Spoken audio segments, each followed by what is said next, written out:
What's up, guys? My name is Bart Komar and welcome back to a 4-part series on building a shed on a concrete pad.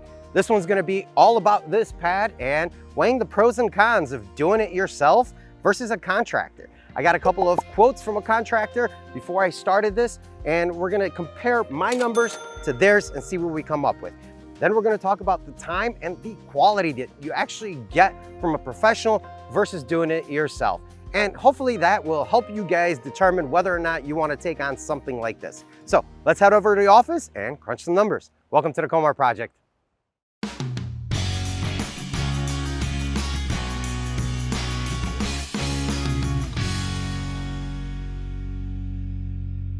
All right, if you're watching this video, you're probably thinking about pouring a concrete slab, or you're thinking about hiring somebody to do it for you, and you want to know whether or not the expense is worth it, whether it's doing it yourself or having somebody else to do it. Well, everyone's situation is going to be different.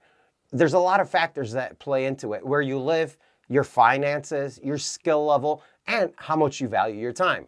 So to keep everything as neutral as possible, I'm going to be breaking out the time, the quality based on my skill level, and obviously the price in the area that I live in for 2021. So let's take a look at how much time it took me to complete the following tasks and then compare them to the contractor's time and see if that's worth it. All right, so laying it out. For me, this was a fairly easy task because I've done this numerous times and I knew exactly what I was doing and what needed to be done next. So an hour for me is probably pretty good time right there. But for somebody that's never done it before, you might want to take 2 hours just so that it's right.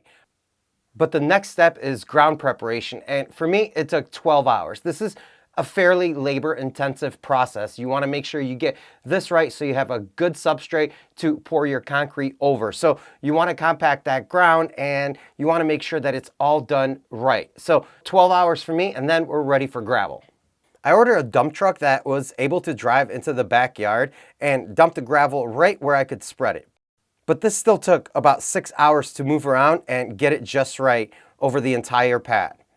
Now, like I said before, this is a very labor-intensive process, and me doing it with a shovel, it took some time. But if you have a large piece of equipment that can knock this out for you, it's gonna go much, much quicker.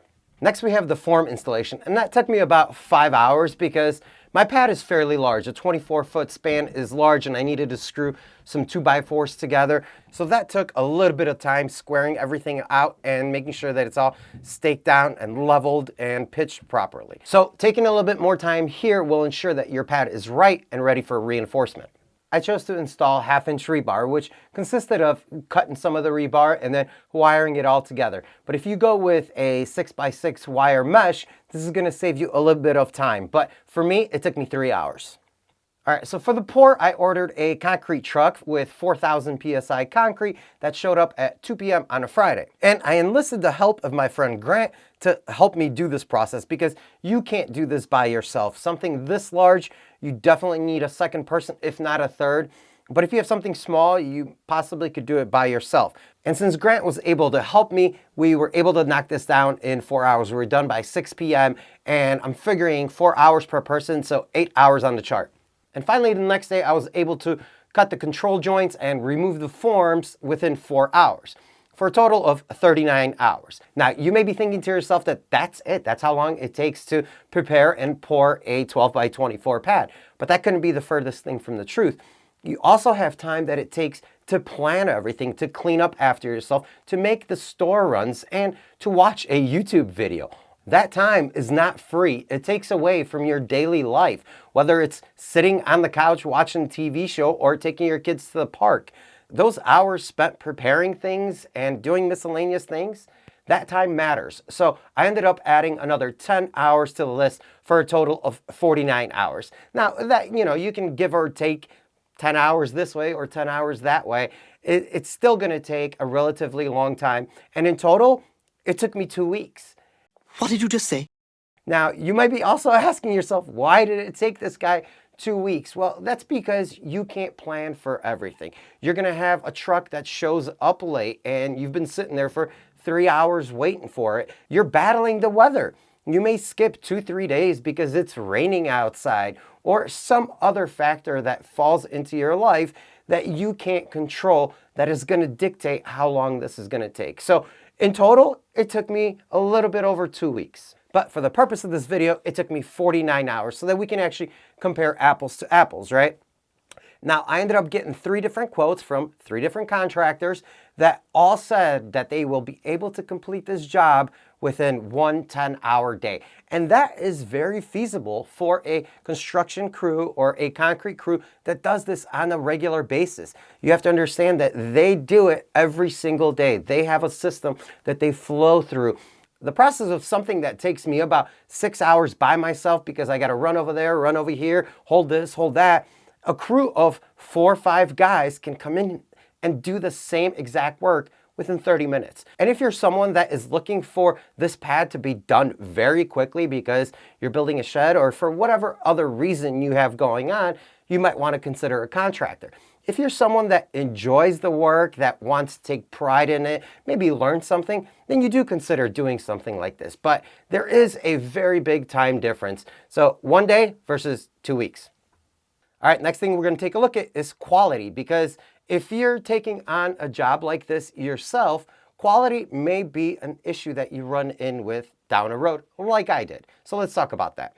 Pouring a DIY concrete slab is not a difficult skill that requires years of experience, long schooling like a plumber or electrician, and it's a fairly simple skill to get right, even on the first try if you get the basics down. The very first time I poured a slab, I got the technique of floating and smoothing concrete down fairly quickly, so it's definitely doable. But if mistakes do occur and you're not an expert or you haven't experienced them before, you won't know how to handle them during the project and get the final result that is less than perfect.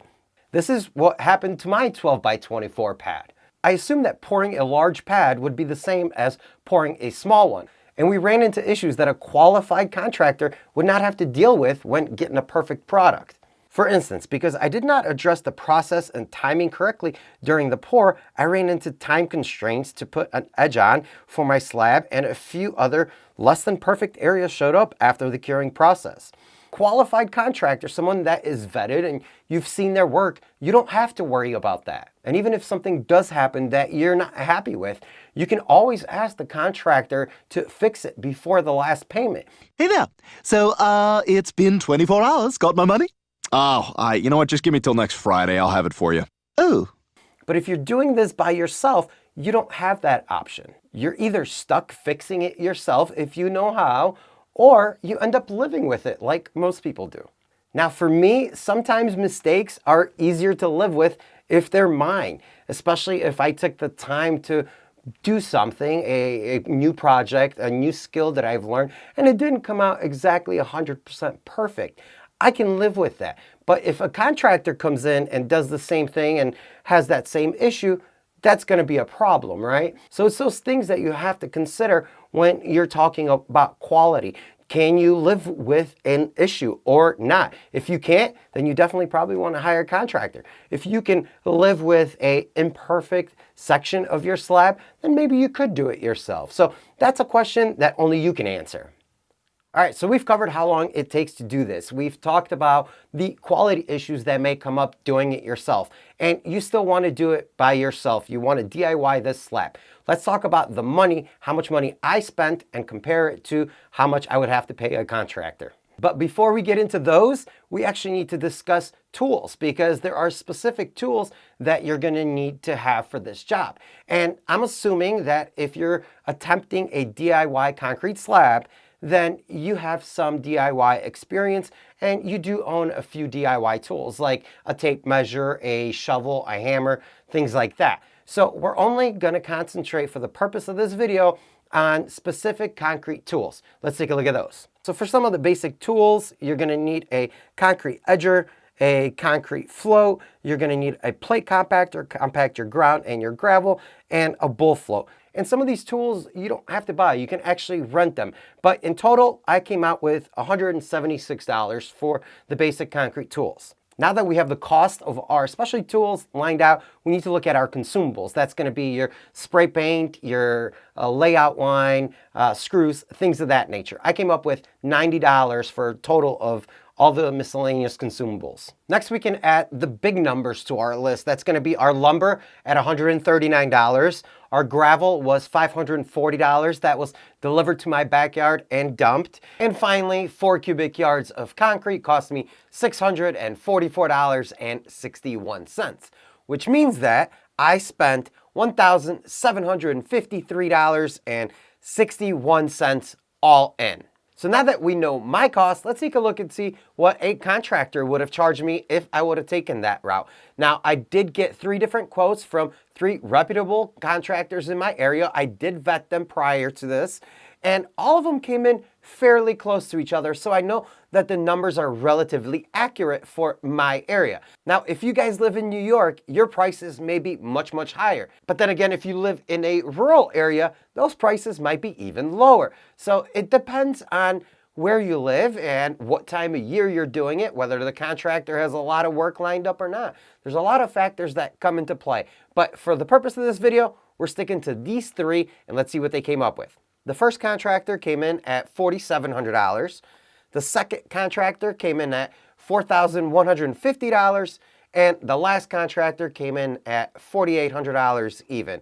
And to get a single number that I can compare my prices to, I'm going to take the average of all 3 of those, and that is $4,550, which means that I saved $2,796.39 by doing it myself.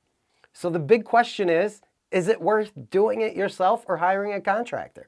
Well, in my situation, it's definitely worth doing it DIY because I was able to save $3,000 and I was able to make this video for you guys so that I can show you guys the difference between the 2. Now, whether or not DIYing is a good option for you, I can't answer that for you. You're the only person that will be able to answer that question. Your time is valuable. The time that you spend with your family is valuable. And if time is one of your more valuable assets, then hiring a contractor is going to be right for you. But if you want to tackle something like this because you want to learn something, or you just love doing DIY projects, being outdoors, whatever it is, then maybe saving $3,000 is the thing for you. I cannot answer either one of those questions for you. That's up to you guys. And that's the purpose of this video. And hopefully I accomplished that. Maybe moving forward, you know which path you want to take now, whether it's doing it DIY or hiring a contractor. And if I did that, I'd love it if you considered subscribing and hitting that bell notification so you don't miss upcoming videos like this. And if you guys do want to DIY a project like this, I do have a video in the description below that will walk you guys step by step through the entire process. And there's also a couple of links to some calculators out there that will provide you how much gravel and concrete you're going to need for your specific slab. So thank you so much for joining me on this experience. I hope it was helpful. I'll see you guys next time.